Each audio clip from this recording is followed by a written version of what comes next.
On en vient maintenant au rapport numéro 3 qui concerne la gratuité du stationnement entre midi et 2. Madame Beau.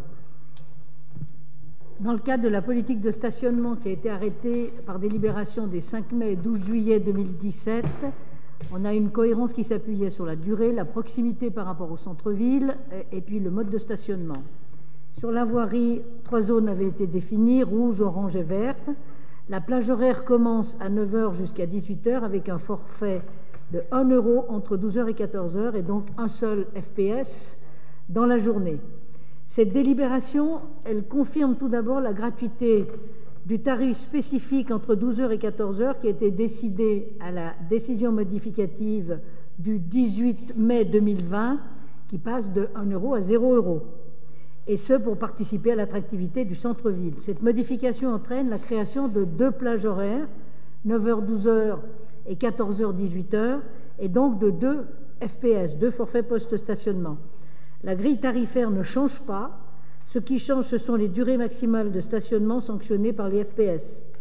Il y a le tableau qui est annexé dans la délibération, montre quelques exemples et démontre le fait que seule la plage horaire du matin, de 9 à 12, est modifiée d'un quart d'heure, puisque de toute façon les tarifications, c'est par quart d'heure.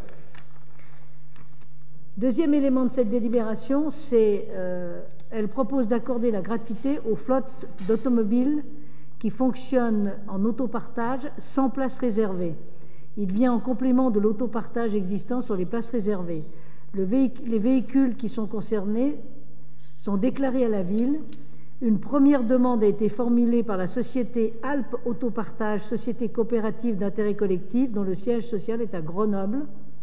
43 véhicules de marque Smart et logotés YEA noir et rouge ont donc été déclarés à la ville. Ce dispositif a un intérêt immédiat et certains fonctionnant entre les capitales du sillon alpin, c'est-à-dire Annecy, Chambéry, Grenoble, Valence. Une voiture peut être prise dans une ville et déposée dans l'autre. C'est tout l'intérêt de ce système.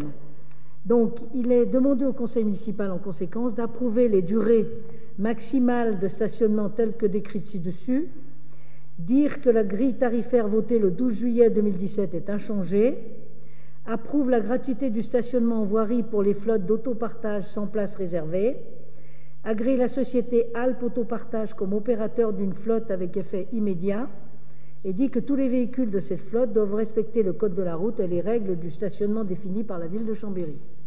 Voilà, monsieur le maire. Merci. Y a-t-il des questions? Monsieur Caraco. Oui, merci, monsieur le maire.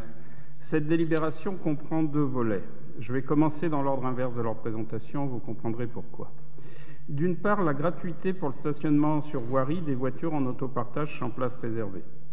Comme le mentionne le rapport, ce dispositif vient en complément des dispositifs d'autopartage sur place réservée. Il permet de renforcer l'offre de véhicules en autopartage et de réduire le nombre de véhicules de propriétaires. Vous comprendrez bien qu'on ne peut être que d'accord avec ça. D'autre part, le remplacement du forfait stationnement à l'heure du déjeuner, actuellement à 1 € par une tranche de gratuité, dans le but annoncé de, je cite, renforcer l'attractivité du centre-ville. Nous comprenons bien sûr la nécessité de faciliter la reprise d'activité des commerçants du centre-ville en général et des restaurateurs en particulier. Mais cette mesure nécessite un débat, car on prend le risque de proposer aux clients potentiels des restaurants une place certes gratuite, mais occupée, plutôt qu'une place à 1 €, mais disponible. De plus, le rapport indique que cette mesure a été délibérée le 18 mai 2020 avec le vote de la DMA. Dans ce cas, pourquoi faudrait-il la confirmer? À moins, justement, que ce soit parce que cette mesure ne figurait pas dans le délibéré de la DMA? Le 18 mai, je vous avais également interrogé sur l'impact de cette mesure sur le forfait post-stationnement. Vous aviez répondu que la décision, avec ses détails, serait prise le 8 juin. Nous y sommes. J'avoue que je n'arrive pas à comprendre le tour de passe-passe qui fait que la durée maximum autorisée serait de 3 h 15 quand la durée maximum possible ne fait que 3 heures. Donc j'ai forcément quelques doutes sur la légalité du dispositif. Et puis je note enfin que le délai de mise en œuvre, reprogrammation des systèmes informatiques est au maximum de 4 semaines à compter du vote. Nous serons alors le 6 juillet, après le deuxième tour. Alors, Monsieur Caraco, j'ai souri parce que je me suis fait longuement expliquer le pourquoi. Monsieur, bon, mais je vais répondre. Je me suis fait longuement expliquer parce que je ne comprenais pas pourquoi ce 3h15 le matin et ce midi 15. En fait, dans le système tel qu'il a été prévu par la loi, vous payez un temps maximum et au-delà de ce temps maximum fini, vous payez le FPS. Ce qui veut dire qu'il aurait fallu pouvoir mettre, dans l'esprit de simplicité, 12h01.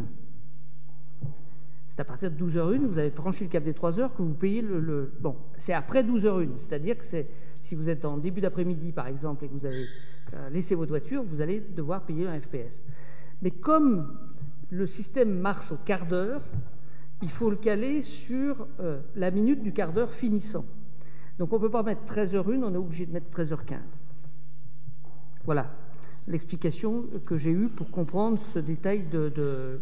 Après, pour le reste, il n'y a pas de modification de tarif. Simplement, si vous avez dépassé les 3 heures, c'est-à-dire si vous arrivez à 14h, si à 14h15 il y a un contrôle et que vous êtes toujours avec vos 3 heures du matin, ben vous allez payer un FPS. Voilà. C'est ça l'explication. Sur les chiffres, ce qu'on peut vous dire, c'est qu'il y avait un peu moins du tiers des FPS qui étaient établis entre midi et 2. Voilà. En gros, il y a un petit tiers le matin, il y avait un tiers entre midi et 2, et il y avait un gros tiers l'après-midi. Mais sachant que il y avait, avec le système de la continuité, un seul FPS par jour. Avec le fait qu'il y ait une coupure à midi, la loi fait qu'il y aura deux FPS, un le matin et un éventuellement l'après-midi, pour celui qui aura laissé sa voiture toute la journée sans payer. Madame Beau, si vous voulez compléter. Juste pour répondre à votre autre partie de question, c'est-à-dire, puisqu'on l'a mis dans l'ADM, pourquoi on le remet ici? Eh bien, tout simplement parce que justement, c'est à cause des plages horaires. Il faut bien qu'on ait une délibération. Dans l'ADM, on a juste parlé de la gratuité. Monsieur Serido. Oui, merci, monsieur le maire. Bon, au-delà des aspects juridiques qu'a évoqué Alain Caraco et techniques, hein, bon, vous nous avez donné quelques éléments de réponse. On respire un air, comme disait une victime d'une précédente épidémie, Apollinaire, on respire un air qu'on ne peut définir et qui hésite entre le souvenir et l'avenir. C'est une belle formule. C'est une formule qui est à méditer et qui est tout à fait intéressante en réalité et que j'ai entendue récemment. Hein, voilà. Et je trouve que c'est assez intéressant de parler de souvenir et d'avenir. Souvenir parce que, évidemment, nous gardons bien en mémoire un certain nombre de choses qui ont rythmé le mandat que nous venons de vivre et qui ont été aggravées par la très grave crise sanitaire que nous avons subie. Dans ce cadre-là, on comprend bien la logique d'envoyer un message, même si la période n'est pas simple, dans l'entre-deux tours, avec un conseil municipal qui se situe aussi dans cet entre-deux tours, comme nous ne l'avons jamais vécu à Chambéry, hein, on comprend bien la nécessité d'envoyer un message à tous ceux qui reprennent leur activité professionnelle et qui aujourd'hui sont face à des inquiétudes, des préoccupations extrêmement importantes. Sauf que le message envoyé, j'aurais préféré qu'il soit d'une autre nature et qu'à l'ordre du jour de ce conseil municipal, nous puissions aborder ce que nous avions déjà évoqué au mois de mai, à savoir les aides au monde économique et notamment les différentes décisions que vous envisagez de prendre, les critères. Et je rappelle, je le redis, ce que j'avais déjà dit, sur les 300 000 € que nous avons votés au mois de mai, il est important que cette aide aille en direction, bien sûr, de ceux qui n'ont pas pu ouvrir leur commerce, mais il est aussi important que cette aide aille en direction de ceux qui ont fait l'effort, parfois, qui ont eu cette possibilité d'ouvrir un peu et qui risquent de ne pas toucher les aides d'État. Et c'est pour ça que je trouve que cette question de stationnement est finalement extrêmement secondaire par rapport à tout cela, même si elle est importante et ma foi, nous en prenons acte. Il faut, bien au contraire, plus que des mesurettes, une véritable politique qui vise à redynamiser notre ville. Or, je le redis, je ne vois rien à l'ordre du jour. Alors, personne n'est dupe de la période et des circonstances, et des changements de braquet que vous avez effectués. Et comme tout le monde, au fond, vous avez le droit à la repentance. Non, Monsieur Cerino, les choses sont très claires. Ou plus exactement, c'est parce qu'elles ne sont pas claires qu'il n'y a pas de rapport. Une procédure a été initiée, elle était très avancée, et il y a un désaccord entre le SGAR et le préfet de région sur la mise en œuvre de la procédure qui a été prévue. Il y a donc encore eu une réunion, une conférence téléphonique la semaine dernière, je vais laisser la parole à Xavier Dulin. Entre ce qui s'est dit à la conférence téléphonique, les écrits qu'on a reçus depuis, il y a encore des différences. En clair, ce qui sortait de la conférence téléphonique de la semaine dernière, c'est que la ville devait contractualiser avec l'AGLO, et que c'était l'AGLO qui contractualiserait avec la région pour que les aides puissent être versées. Aujourd'hui, on a à nouveau une version un peu différente qui voudrait que les villes conventionnent directement avec la région, mais dans un cadre d'aide plus restreint que ce qui avait été envisagé précédemment. Donc, compte tenu des allers-retours qu'il y a encore entre les juristes de l'État, au titre du contrôle de légalité à la préfecture de région, de la région, et nous sommes finalement, comme nous n'avons plus la compétence économique, et que nous devons forcément passer par le canal régional, on est obligé d'attendre que la procédure régionale soit clarifiée pour pouvoir y rentrer dedans. J'avais initialement prévu, effectivement, que le rapport serait présenté ici. Adeline Ami, qui doit être derrière moi, il a beaucoup travaillé en lien avec Xavier Laurent et avec le directeur général adjoint de l'AGLO, mais tant que les choses ne sont pas stabilisées au niveau régional, on ne peut pas mettre en œuvre la mesure. Ça veut dire que c'est vraisemblablement au conseil municipal de fin juillet qu'un dispositif pourra être proposé par l'équipe en place, s'inscrivant dans le cadre arrêté et sur lequel il y aura un accord au niveau régional. Alors peut-être que Xavier Dulin veut compléter, puis après je vous redonne la parole. En fait, c'est très simple. Ce qu'on a voté à l'agglomération n'est pas remis en question parce que nous avons la compétence sur le développement économique et donc les deux dispositifs que nous avons, aussi bien sur le fonds d'urgence de renforcement au crédit des très petites entreprises, de l'économie sociale et solidaire, des professions libérales et des associations est opérationnel. Il a été voté le 29 mai au Conseil régional. Le dispositif de soutien au tourisme est opérationnel. Ceci sur la partie que l'AGLO peut abonder à ces deux dispositifs. La ville, pour les raisons que vous a parfaitement expliqué le maire, pour une question statutaire de compétences, ne peut pas le faire tout de suite. Il faut que le conventionnement se fasse effectivement en direct avec la région, c'est-à-dire que l'argent de la ville remonte à la région pour qu'ils viennent abonder le dispositif régional et venir appuyer les entreprises qui en auront besoin ici. Comment est-ce qu'on a le contrôle? En fait, l'instruction des dossiers, une fois que le dossier est arrivé à la région, revient ici localement, on instruit les dossiers, on les valide. Voilà. Alors, d'où ça vient? Effectivement, ça vient d'une disposition du SGAR qui a reçu une note du ministère de l'Intérieur rappelant la règle sur les questions de compétences, tout simplement, à chacune des collectivités, ou un peu comme quand on pourrait faire simple, on fait compliqué. C'est uniquement ça. Donc on remet dans le bon ordre des compétences le cheminement de l'argent public pour finalement arriver aux entreprises. Moyennant quoi, on aura perdu au niveau de la ville 1 mois et demi que l'on n'aura pas perdu au niveau de l'agglomération. Alors le maire vous l'a dit, cet ajustement, il a eu lieu jeudi dernier, je crois, dans une conférence téléphonique que le président de région a eu avec les 125 présidents d'intercommunalités ou leurs représentants pour informer de la nouvelle procédure. Voilà. Et pour que vous sachiez tout et que tout soit parfaitement clair pour tout le monde, il est possible que la région délibère lors d'une nouvelle commission permanente un dispositif qui conventionnerait avec les villes et avec les intercommunalités des règles qui seraient fixées en souplesse par chacun des territoires, c'est-à-dire chacune des villes qui veulent abonder, chacune des intercos qui veulent abonder. C'est un dispositif qui deviendra régional, conventionné avec les collectivités locales et qui permettra d'aller toucher toutes celles et ceux qui ne rentrent pas dans les dispositifs et les Fortschrittungen. Convenez-en, c'est compliqué. Oui. On ne fait que se plier à ce qu'il y ait une règle qui nous est fixée et rappelée par l'État à un moment donné où chacun conviendra. Nous découvrons chaque jour la réalité des situations et des dispositifs qui doivent les accompagner. Voilà. Pour la situation de Chambéry, Ah bah, c'est bien sûr toutes que les non. villes de la région Rhône-Alpes qui voulaient abonder, qui sont dans notre situation. Voilà, tout le monde. Je vous redonne la parole, M. Serge. Merci de ces explications, mais j'imagine qu'on pouvait se douter de ces difficultés et de ces process.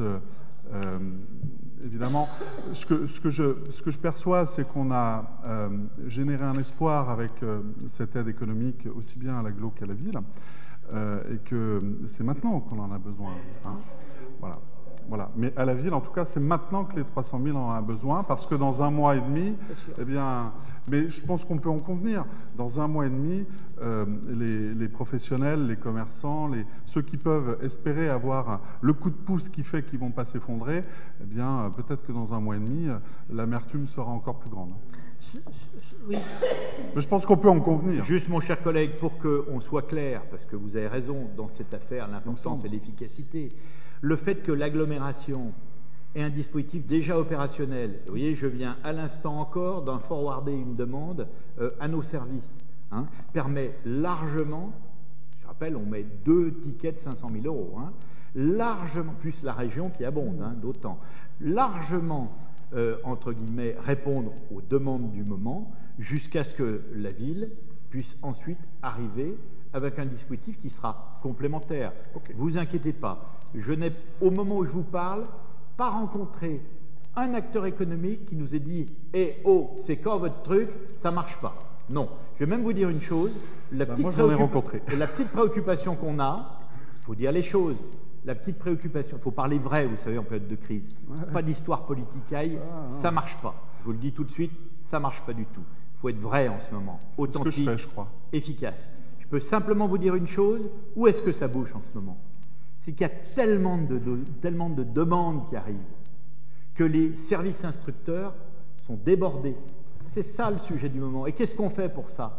Eh bien, Chambéry Grand Lac Économie met à disposition 2 collaborateurs, notamment aux côtés des plateformes d'initiative, de la Chambre de commerce, de la Chambre des métiers, pour accélérer les instructions et aider aussi au niveau régional. Donc, tout le monde est bien mobilisé, vous le savez d'ailleurs, depuis le début, c'est comme ça que nous agissons.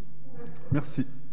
Parents, les choses avaient été validées dans un premier temps, au niveau régional, y compris au niveau de la préfecture de région. Et puis il y a eu un changement de pied qui va assez loin, puisque au jour d'aujourd'hui, on n'est pas sûr de pouvoir donner une subvention de capital. C'est-à-dire qu'on nous parle d'avance. C'est pas tout à fait la même chose. Voilà. Ok. Vous savez tout. Alors, oui.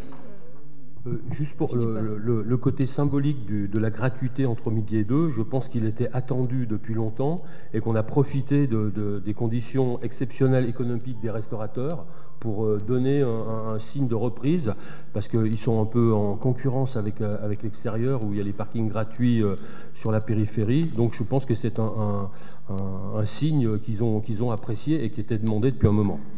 J'ajoute simplement, pour la parfaite information de tout le monde, que nous avions toujours dit qu'on avait testé 2 choses différentes avec Aix-les-Bains et qu'à un moment, on croiserait nos résultats et qu'on ajusterait. Donc en ce qui concerne Chambéry, on vient à la gratuité midi 2h comme elle existe à Aix, et Aix-les-Bains met en place la demi-heure de gratuité qui n'existait pas. Aix-les-Bains avait un système de 2 fois un quart d'heure. Au vu de l'expérience de la demi-heure à Chambéry, Aix-les-Bains, le maire d'Aix-les-Bains a annoncé aussi à l'occasion du déconfinement qu'il mettait en place la demi-heure gratuite à Aix. Donc on est bien dans un échange d'informations croisées et d'expériences croisées entre les deux agglomérations les plus proches. Monsieur Ruffier? Je n'avais pas prévu d'intervenir, mais suite à l'intervention de M. Barre, je voudrais juste faire une remarque et exprimer un regret.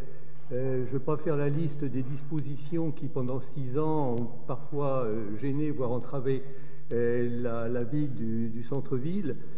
Simplement, ce que je regrette, c'est que si on arrive soit tout à fait en fin de mandat pour prendre ces décisions, soit pour les évoquer, soit elles sont évoquées pour l'avenir. Voilà, c'est simplement cette remarque que je tenais. C'est un message qui vient de la région. Ce qui a été validé le 19 juin va devoir être redélibéré. Ce qui a été délibéré le 29 mai va devoir être redélibéré le 19 juin, compte tenu d'une fragilité juridique. Oui. On est en pleine improvisation. Là, je ne sais pas à quel niveau, hein, mais on est en pleine improvisation et vraiment, ça veut dire qu'on va avoir un conseil municipal le 19 juin? Ah bon, parce que là, je trouvais déjà que c'était compliqué. On en a parlé l'autre jour d'avoir un conseil municipal entre les 2 tours. D'accord. Je vous dis que ce qui a été délibéré à la région, après avoir été validé par les services juridiques, par le contrôle d'égalité et compagnie, il y a aujourd'hui une fragilité juridique qui apparaît, il va y avoir une nouvelle délibération le 19 juin. Donc ça vous dit bien dans quel état de négociation les choses sont au niveau régional. Monsieur Dulin. Monsieur le maire, qui permettra d'ajuster les cas de figure qui jusqu'à présent ne rentrent pas dans les 2 dispositifs pour les questions du contrôle de légalité et de compétence.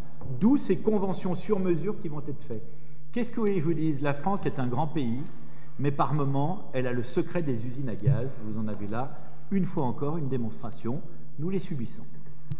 Très bien. Je soumets le rapport au vote. C'était des oppositions? Monsieur ce sera des non-participations au vote. Participez pas au vote. Très bien. Les oppositions, le rapport est adopté.